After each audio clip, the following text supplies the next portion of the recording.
Thank you for turning to page 121. Today we're going to take a look at one of my favorite monsters in all of AD&D, and he comes right from the monster manual, and that's the vampire. And I say he, it could be he or she. Vampire. They're a really good monster. They're one of my favorites. They're one of my players are. They cringe when I bring them out just because they know I love them and I'm pretty devious with them. My wife doesn't like vampires. They creep her out. But hey, they appear in my game fairly often. I'm not only going to discuss the AD&D vampire, but I'm going to discuss a little bit of ways that you can actually role play the vampire as maybe not just this ravenous bad guy that's out to drink your blood. Maybe he's got other motivations. Maybe he's the guy way up in the castle, a la Dracula. We'll talk about that a little bit. I also want to remind everybody I'm still looking for subscribers. If you've subscribed already, thank you very much. Appreciate it. And if you know somebody who's been on the fence or whatever, they haven't come on board. I'm still growing the channel. It's growing very well, and I want to keep that going. Also, I have a Patreon going. Thank you to my patrons. I really appreciate the support. Always looking to grow that. I can get a little bit better tech and things like that if I can put a little bit more money into the channel. But that's it for the sales pitch. Today's topic, vampires in AD&D. The vampire in AD&D, one of my favorite monsters. I've used this monster encounter a ton in my campaign over 40 years. I would wager that almost every group I've ever run, any party I've run on any kind of recurring basis, ran into a vampire at some point. Here we are. There's our vampire. I always like the picture in here too. Dave Trampier artwork. They're armor class 1, 8+3 hit dice, 1 attack, 5 to 10 damage. That's a die 6 plus 4. And energy drain, that's the one you dread. And it's +1 or better weapon hit, and they're chaotic evil. The most dreaded of the chaotic evil undead is the night prowling vampire. Why are we so enthralled by vampires? Ever since, well, even before Bram Stoker's Dracula, vampires have been alive in myth and even in some literature. Because they look like us, they act like us, they're just not us. Why are we afraid of the D&D vampire? Because this guy takes 2 levels per touch. He's got an 1876 strength also, so he's +2 +4. When he hits, he does 5 to 10 points of damage, that's the +4, and its powerful negative force drains 2 life energy levels from the victim, complete with corresponding losses in hit dice, ability level, attack level, etc. That's why the vampire in AD&D strikes fear into your average player character group.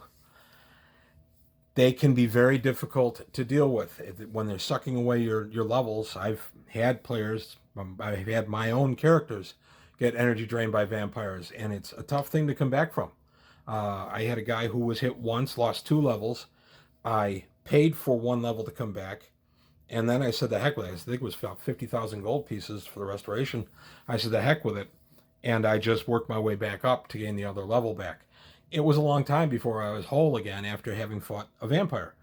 So, DM, it's a great one. They can change shape. They can go to gaseous form at will. They can turn into a bat. In my game, they can turn into a wolf. They can also command the lesser creatures, such as bats and wolves.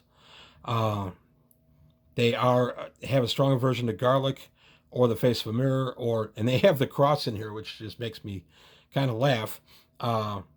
Obviously, that would be for Christian vampires. So it's any magic symbol. And a side note, there's an excellent old Thor comic book from about 1982 where he fights Dracula. And Dracula finds out, much to his unhappiness, is that Thor's hammer counts as a holy relic. Thor was once worshipped as a god by humans. The hammer itself still retains divine abilities. It really wrought havoc on Dracula in that comic book. And then it's got how you can kill a vampire. Exposed to direct sunlight for 1 turn. Immerse it in water for 3 rounds. I'm sorry, running water. It's got to be running water. And then the old stake through the heart. If you hit it for enough points of damage, it just gets forced into a gaseous form and then floats back to its lair, its hidden coffin. And in 8 hours, it's regenerated and it's fully returned to its state.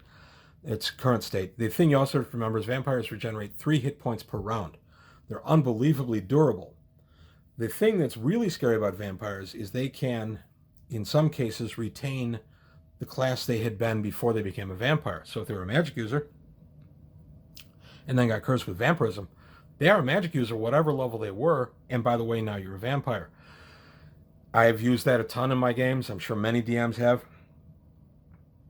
Extremely devastating thing to do to the party is have this guy who can, hit you with the fireball or just turn from mist to solid form and drain you of 2 levels. Also use invisibility to just walk up behind you. He's a undead, so he's silent. Just walk up behind you and touch you and take 2 levels. There's a lot of ways vampires can wreak a lot of havoc in your game. Now, the nice thing about AD&D is it's still evolving. I still innovate all the time in this, change rules and switch things around and come up with new ideas. And one of the ideas is the vampire, and this is not my idea. This is something that was published in different different articles and such in 2nd edition. But vampires have different demi-human races and what they drain. So an elf, for instance, upon touch, does not drain energy levels. It drains dexterity. A dwarf does not drain energy levels. He drains constitution. That can be devastating to a character as well. I still allow a restoration to restore those lost points, but that's the only way I allow them back, other than if you get the manual that allows you to go up 1 point in dexterity or whatever. I would allow that to restore the point. But short of that, the only way is to pay for a restoration spell. That terrifies the players a lot because energy drain has a few protections in the game. The Scarab of Protection allows up to 12 levels, in rare cases 24 levels of energy drain protection. You get touched, the energy drain comes off the Scarab, not off of you. And that's great. After 12 touches, the Scarab loses its power, but it's a great insurance plan against losing those pesky levels. 2 problems with that. They're pretty rare, and it only works against energy levels. So if you're dealing with another demi-human type vampire that's draining statistics, that's another problem entirely. Something that also is pretty good, and this is from the Greyhawk book, is the Amulet of the Cairn Hills, because that allows you a saving throw versus any undead power or effect. So if I got touched by a vampire for 2 energy level drain, a drain of 2 energy levels, I would get a saving throw versus that. And I would get to add pluses for plus ring and things like that on top of it. So that can actually be a pretty good way to protect against it, but there's always the chance you're going to fail the saving throw. And if you fail the saving throw, you lose both levels. And it's not a saving throw per level. It's 1 saving throw for the 2 levels, because he does it with 1 attack. Therefore, you save as 1 attack. So a little bit more on vampires. How do you play them? Well, you can play them as the ravening beast who just wants to drain your life and gain power that way and have minions who are subjected to him and things like that. Or you can play him as kind of a gentleman vampire. And that brings me to this book, the Holmes Dracula File. This is actually the 2nd book in the series. The first book is called The Dracula Tape. This is by an outstanding writer who unfortunately is no longer with us, Fred Saberhagen. He's the man who also wrote the Swords books and the Empire of the East, and I recommend all of the above. I really enjoyed Fred Saberhagen's work. This is the 2nd book in this series where Sherlock Holmes meets Dracula. It's actually very well done. I am a massive Holmes fan, and I'm a bit of a purist, yet I enjoyed the Holmes appearance in here.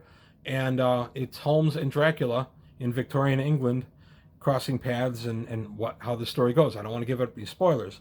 The first one of these, and you can find it, it's readily available in a lot of places, is called The Dracula Tape. And The Dracula Tape is the story of Bram Stoker's Dracula as told from Dracula's perspective.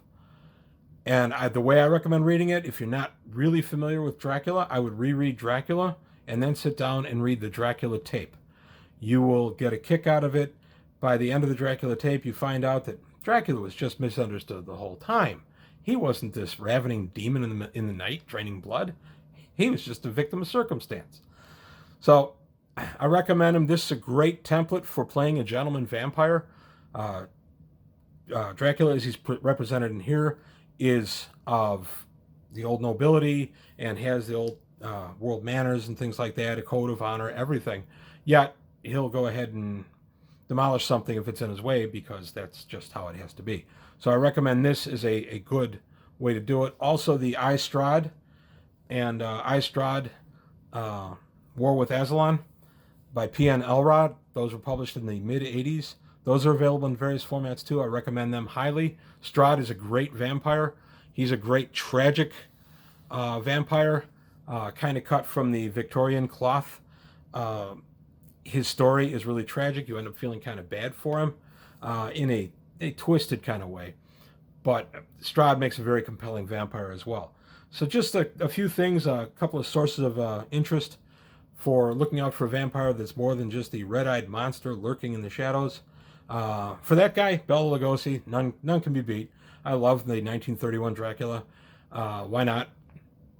Bela was a great Dracula, and to this day, when I read anything with Dracula in it, that's who I'm picturing. So that's it for today. I just wanted to take a quick look at this monster from the Monster Manual. I'll be taking a look at other monsters, so if there's any suggestions, monsters you want to see, I'll go ahead and take a look at a profile and ways I've used them in my campaign. So any comments or suggestions are most welcome. And that's really all I've got for today on page 121. Please, I hope you liked what you heard and saw. If you did, please like and subscribe. And tell your friends. I remember the Patreon. And I'll see you next time.